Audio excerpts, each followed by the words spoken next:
జగదభిరాముని సమగ్రమైన తత్వం తెలిసినటువంటి వాడు ఒక్క పరమశివుడే అన్నాడు. ఆయనకి సర్వజ్ఞుడు అని పేరు.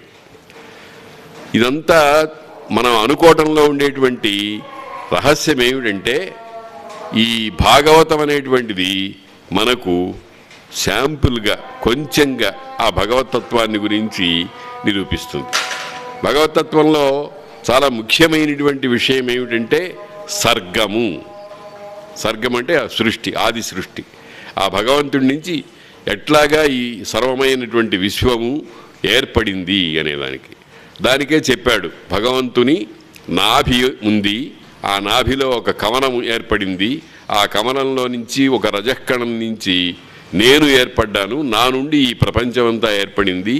ఈ ప్రపంచం మొట్టమొదటిగా యజ్ఞ ఆకారంతో నేను చేయదలుచుకున్నాను, దానికి కావలసిన సామగ్రిని అంతటినీ కూడా భగవంతుడు ఏర్పాటు చేశాడు అని చెప్పాడు. దీంట్లో ఉన్న కీలకమైన అంశం ఏమిటంటే, ప్రపంచాన్నంతటినీ కూడా మనం ఒక మహాయజ్ఞంగా భావన చెయ్యాలి.